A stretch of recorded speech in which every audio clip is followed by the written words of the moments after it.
My name is Scott Sittig. I serve as the lead pastor at New Hope Free Methodist Church. And today I am privileged to be on screen here with Princesse Nabintu-Kabaya, a member at New Hope Free Methodist Church, and a couple of friends of hers, Angelique Tantabara and Freddy Taniki. We are going to be dialoguing about a crisis that is really growing into the beginnings of a genocide against the Banyamulenge people. And what we'd like to do is to raise awareness and tell the story and hopefully invite you to get involved. Princess, why don't you start and then you can help introduce the other two. Thank you, Pastor Scott, for having us here, especially for this very specific discussion about the ongoing crisis happening in Eastern DRC.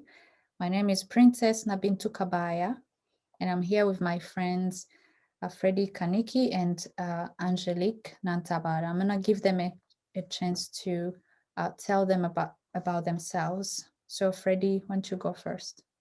Thank you very much. I'm very happy for this opportunity to raise awareness of this specific issue going on in Eastern Congo. My name is Freddy Taniki. I'm a member of the Free Methodist Church. My late dad was a pastor in the Free Methodist Church in the Congo, and I'm also a member of the African ministries within the Free Methodist Church. I live in Alaska, where I work, and I'm very excited to be part of this discussion. Thank you. Thank you, Freddy. Thank you for being here. Angelique? Thank you for inviting me to be on this discussion.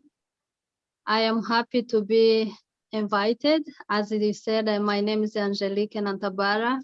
I live in Manitoba, Winnipeg, Canada. And when I was back home, Congo, I was Methodist too, Free Methodist. So when you invite me, I was so happy to feel like I'm going to talk to Pastor Methodist in this country. New language, new face, but we have a God who is one. Thank you, guys. Yeah. Amen. And that's right. Back to you, Scott. Amen. No, I am so grateful, and it is so wonderful to meet part of the Free Methodist family around the globe. We've been so privileged to meet so many that have come to us at New Hope, but so grateful that we are meeting many more around the globe right now. And so, Freddie, I might just turn to you and ask you for some details, if you can. Just try to help paint a picture, and if you could just kind of share the overview right now of the picture of what's happening in the DRC. I think that would give everybody a good framework from which to have the rest of this discussion. Thank you very much, Pastor Scott. So the Banyamulenge live in Eastern Congo. Congo is in Central Africa. It's a very big country. And our tribe lives in on the high plateau, really high mountain, high altitude, about 150 kilometers from the border to Burundi and Rwanda. The Banyamulenge have settled in what is called South Kivu province, which is that Eastern Congo, in starting 1804 in different waves, 1804, 1820, and later on in 1870. Mainly, the waves were due to looking for pastures for their cattle. We are cattle keepers, and that's our main activity, if not our only activities. So because of that livestock, people moved from area to area. You understand at that point, there were no countries in Africa.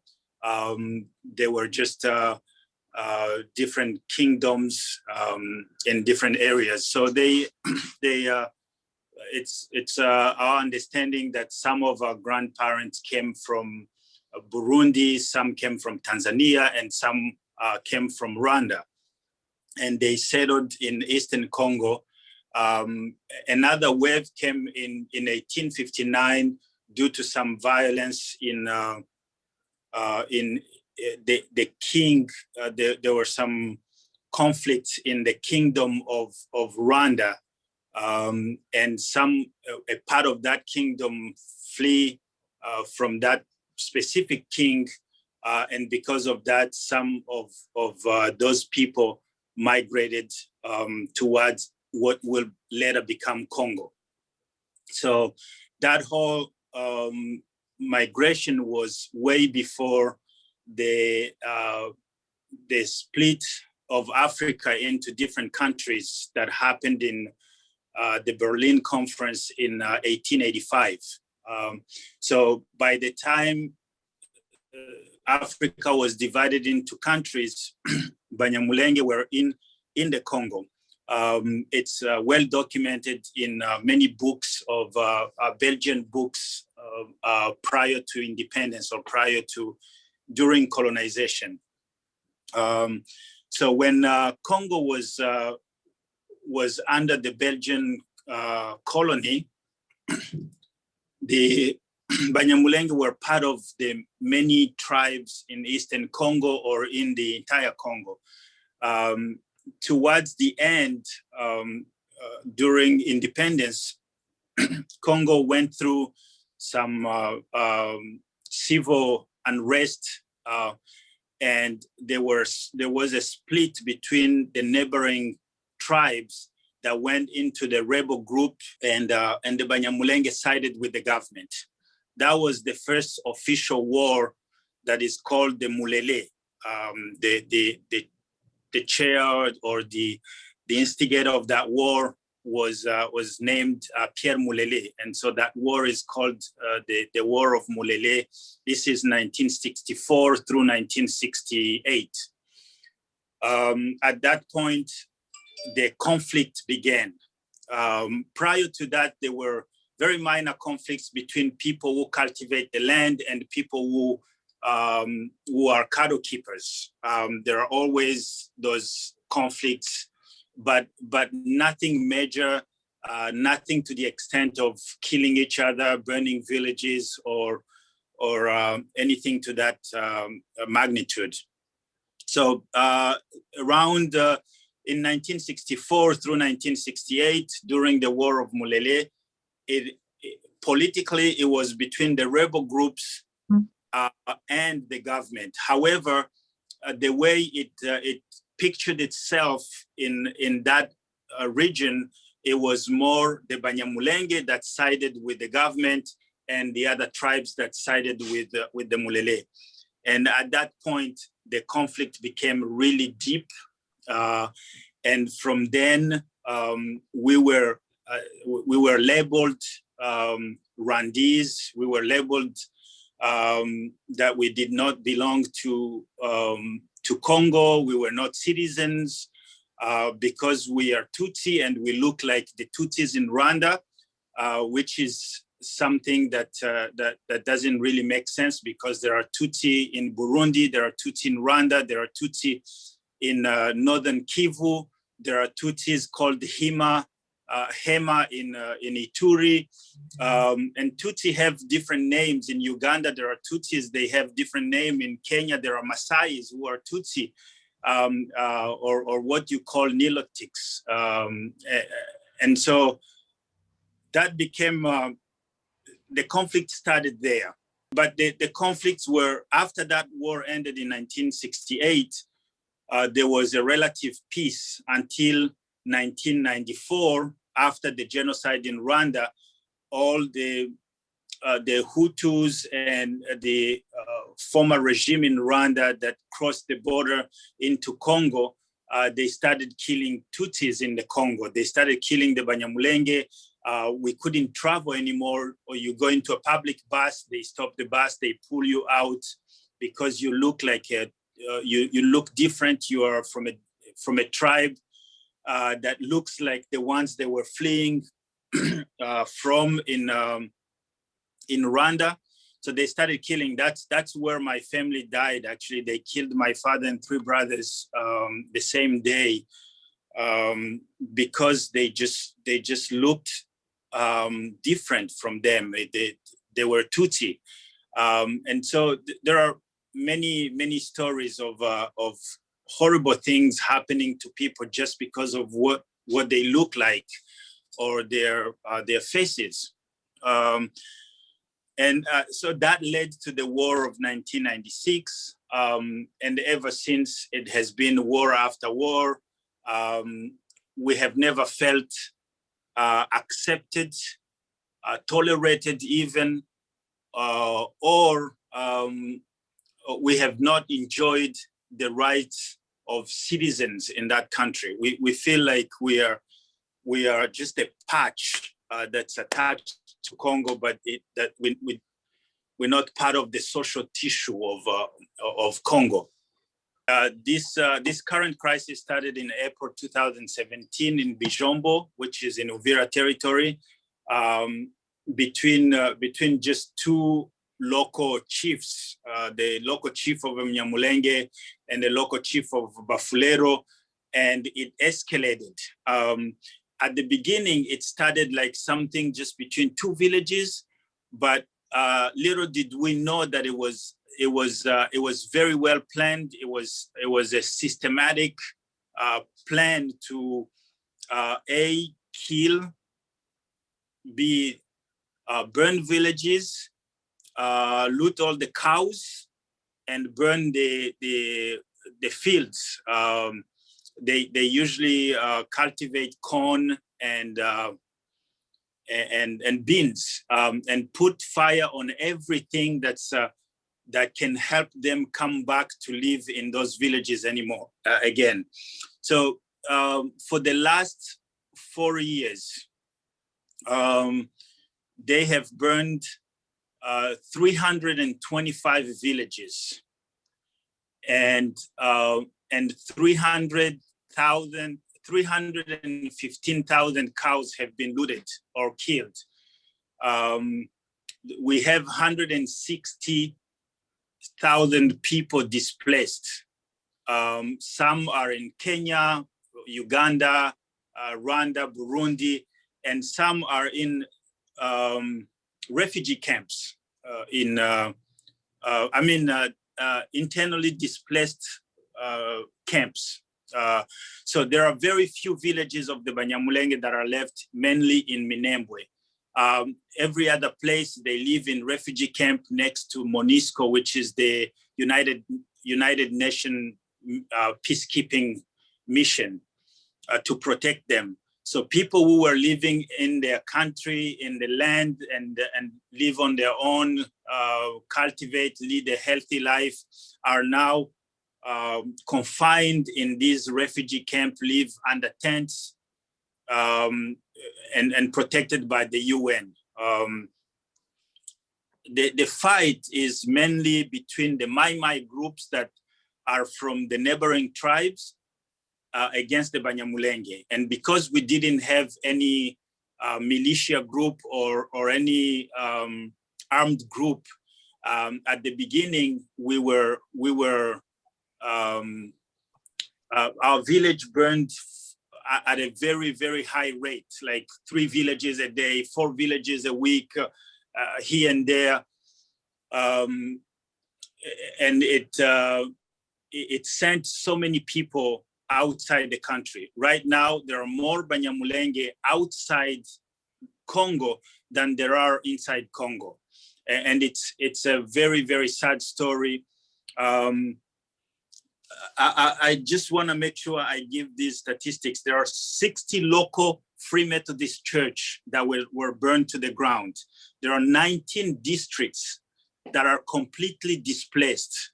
Those places are inhabited anymore. No one lives there.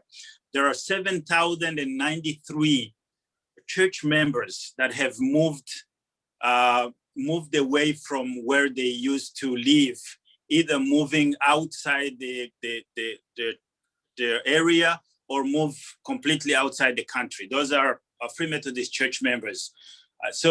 These are just Methodist statistics, and I have a report from the superintendent, Rusingis Gwabitebe of the High Plateau Conference. It's hard to imagine this on a bigger scale. I'm just giving statistics, but these are lives that are in danger. These are kids that don't go to school, hospitals that have been burned to the ground, churches, and so on. Freddy, I am overwhelmed by those numbers. Those statistics are just heart-wrenching. And Angelique, you just traveled to the region and are just returning from that region. Tell us what you saw. I'm sure it's going to be hard to tell. Take your time. Thank you, Pastor. Ngiye kuvuga jewe ugiye kuvuga ubu nyine nonaha ngiye kuvuga ivyo nabonye. I'm grateful for the report given by Dr. Freddy, especially the history and the statistic of what they've gathered. I'm relying here with interpretation, but I'm also grateful to be able to share of what I've seen with my own eyes. Yego, navuze ngo nubwo mfite amahoro mu mutima. So I visited quite a number of villages. Like Dr. Kaniki shared, I've seen those villages that were destroyed. Even for those who had houses that were built with a nice foundation, they made sure those also were destroyed, so no families were to come back. I visited, she mentioned some of the very popular villages that we all know, like Mibunda, Mikenke, and others. All of those are destroyed and empty. And she was also able to spend time with the people in the center of Minembwe. Mu Minembwe narahageze, ijambo rya mbere ryantangaje, nubwo nifuzaga kuhagera, nagiye mfite ibintu bibiri mu mutima biremereye cyane. When I decided to go to Minembwe, I knew I had a heavy heart because I wanted to see my people and to share with their suffering, maybe to also comfort them with my words. But when I landed in Minembwe, I could not believe my eyes. For those who've been in Minembwe, you know what, when you land and you've seen the herd of cows and there was no sign of such a thing anymore.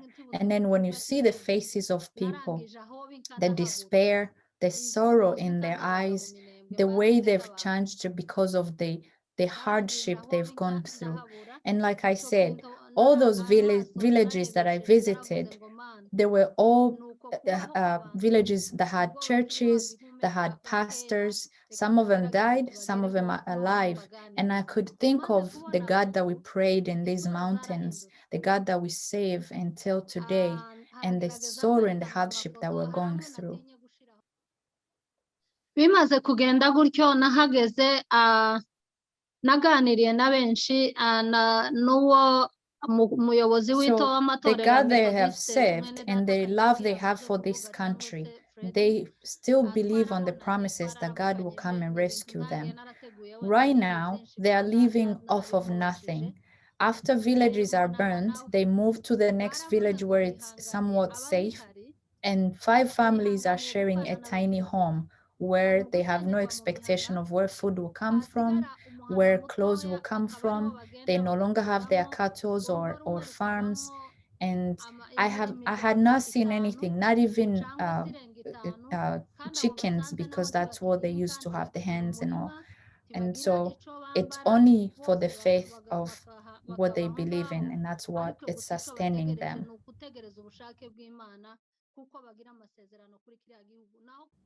Naganiriye na benshi, nganira n'abayobozi b'amatorero, nganira n'aba. If you've seen these men when they worship or praise in the church, they've lost their young men, they've lost elder men who were burnt in the bushes while trying to flee for their lives. And you watch them still clinging to this God they love so much, and how helpless they are. Ivyo bintu birambabaza cane, no tekereza hari ikintu Things that are happening are really indescribable. Angelique began by saying how she had asked God to keep her safe until she sees the homeland Minembwe. And one thing that God granted her was sleep. She would spend all day watching these despair faces and cry with them, pray with them, but God gave her sleep, so she was able to sleep by the grace of God. But also things like women from age 18 to 50 years old being raped when they run left to right to try and find something to eat. Young men who would go out and go missing, and the next day they find dead bodies of them. And there's one thing to say that, you know, you are concentrated in this center of Minembwe and you are protected, and maybe the the crops will grow and tomorrow there will be peace. But there's no such a thing for the Banyamulenge. They are there for the grace of God. It's per Angelique's words, God is still just granting them life. It's a matter of time that if nothing is done, they could all end up dead. No place to sleep, or by just these rebel militias. Ibyo nabonye sinabona uko mbisobanura. Umwana w'uruhinja w'iwacu yari ataranywa igikoma, ariko nagiye aho nateraniye. My own father and my own uncle died in the same way many years ago. And this is the same story that we are still talking about. It was sad for me to watch an elderly Munyamulenge man thank and be so thankful for just receiving a cup of porridge. These are people who have always been self-sustained by their own crops, farms, and their own cows, and milk from their own cows. It was just a sad thing for me to watch and see that they are just being deprived of a simple thing to live. They may not be perfect people, but they deserve to live. Ikindi cyanejeje mu ruhande rumwe nuko nasanze. One thing that comforts me today is the faith that I've seen in them. When I saw them worship in services, when they gathered together, I sometimes wondered, are these the same suffering people that are worshiping and so thankful for the Lord? And because of that, it still gives me hope as well. Yeah, kubera ico nabayeyo mu madegu ibyumweru bitatu mu Minembwe. Some of the picture you see, Angelique was able to gather her own money as an individual and was able to distribute some food. Although it's hard to describe because it was just like a drop in the ocean. And so when it was time to come back at the airport, Angelique was not able to board the flight, although she ended up coming back, but wondering, really, is this my life so valuable that I have to leave all these children, these women, and go to my comfort zone?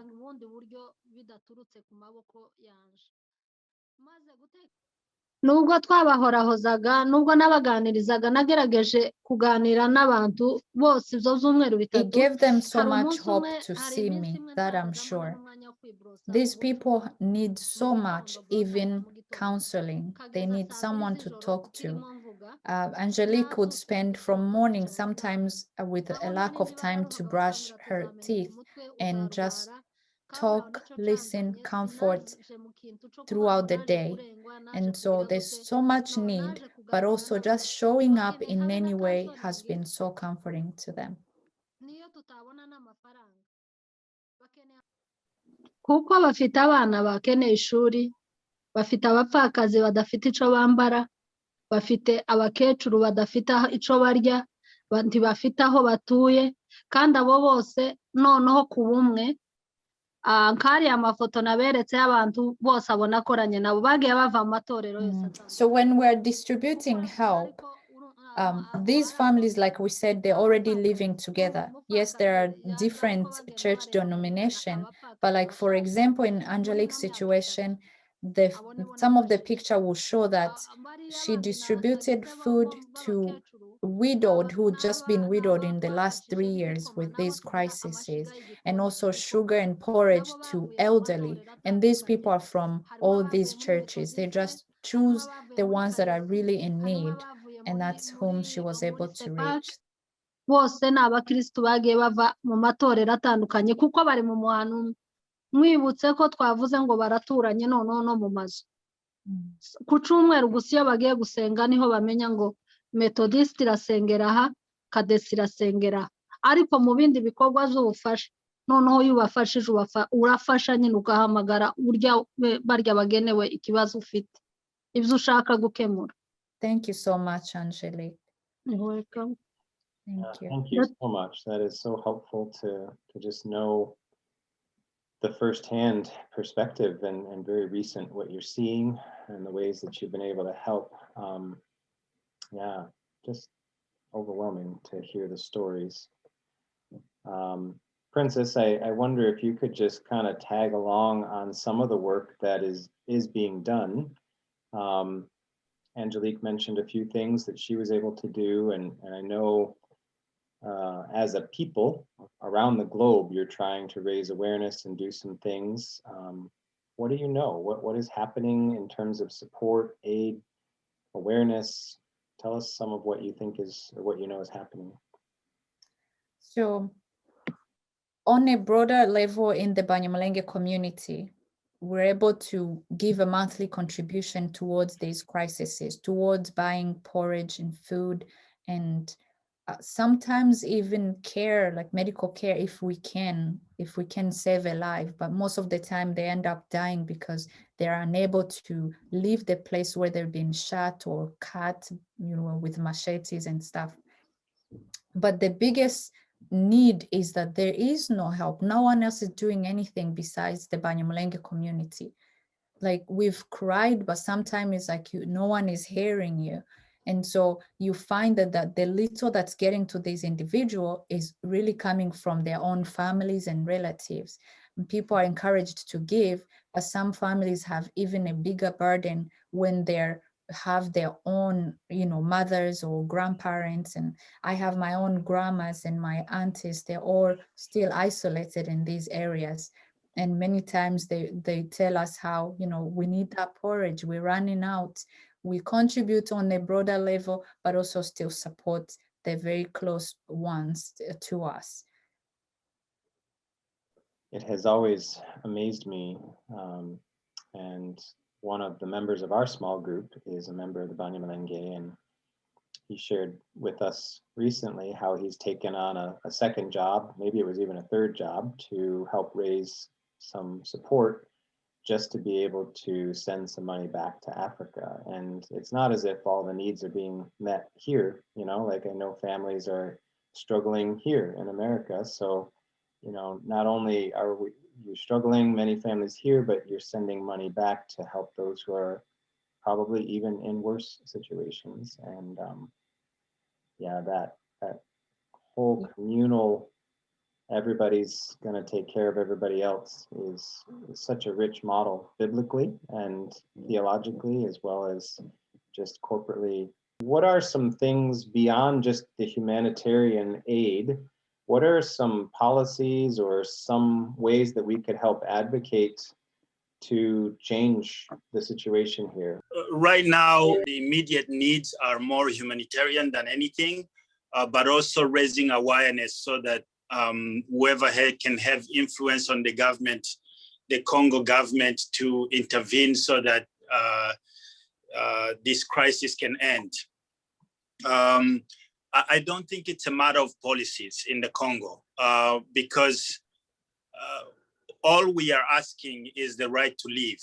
We're not asking power sharing, participation in the politics or government or anything. We're just asking for the right to live. And this is not something that can be addressed in the policies, because policies are there. The law is there. There are books of law in the Congo. There is a constitution that gives us the right to citizenship and right to protection by the government, but none of this is being enforced. So again, I don't think it's a matter of policy. There's just the absence of state or authority in the Congo. And so to me, I think that raising awareness, the US government has so much power and can influence African countries, including Congo. So helping in that manner to put responsibility and to make the Congolese government accountable so that the army can protect the Banyamulenge community rather than the current collusion with the Mai groups in serving them with ammunition and protecting them and helping them into finishing what they started. So basically, in the immediate, something that we need right away is humanitarian aid, because there are so many people that are displaced and do not have any other way or any other means to live by other than help from other people. The second is raising awareness. If everyone can raise awareness where they are, churches can help, governments can help, the UN, our people are dying. However, what is so sad is that they're dying in a place that's so remote, and so they're dying in silence. No one is talking about it. Hundreds of people die and no radio, no newspaper, nothing. No one talks about it. And that's very sad. So any help to raise awareness would help as well. When our community around the world held a protest last week or so, we had a script, and I'm hoping that we can share within this recording for people who want to do the very minimal, but yet so big for us. And this script it only gives you a key decision maker individuals that you can tag on your social medias if you are a guru in that area, but also a call-in script. It's only 2 minutes. You take your time and you call in and you express this ongoing ethnic cleansing of the Banyamulenge that's so unspoken, but you've heard it from me, you've heard it from your friends Banyamulenge. That's all we are asking. If we get your money to help feed these individuals, the displaced ones, that would be great. But this calling will hopefully give us a congressional hearing so that we can reach these key decision makers and tell them about our suffering and show them exactly what's happening. We don't want them to keep calling this a tribal fight, ongoing crisis, but this is an ethnic cleansing that's so planned, well planned and organized, and you can see from the reports that we have, but they do not have. And I'm hoping that friends from churches, from our community who will listen to this audio would do just that, the 2-minute call-in, and express the concern about the killings of the Banyamulenge. That is really the primary thing that you're asking is just to keep raising awareness. That's what I keep hearing is tell the world, and then hopefully the world will respond, right? The leaders and the government leaders. It's surprising to me, not surprising. It is sad and frustrating to me, more than surprising, that the local government in Congo, South Kivu region, and other areas is not protecting the people. And but it also is very, very frustrating that the church itself is having a hard time protecting the people, and maybe not standing up for the people in the way they should. Is there any more that we can do as a church to call the church to account or call the church to action? Is there any more that you'd like to say to the church in this regard? So this is what I also wanted to challenge the church as a whole. Like in the eastern region of Congo, even within these communities, the Banyamulenge and these other tribes included, we have Free Methodists, we have Catholics, we have a big body of a church, like if you ask me. and who is killing, who is the same members of the same church groups. And this is what I challenge the Free Methodists in particular. What happened to teachings of reconciliation? Where is their presence in this matter? Like, whether it's humanitarian crisis, I'm sure there are probably some things that were done, maybe I'm not aware.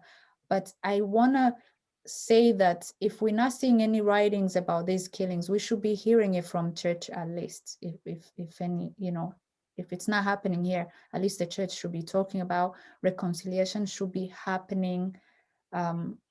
I know Freddy wants to add about this too, knowing that he spoke with these bishops in Congo.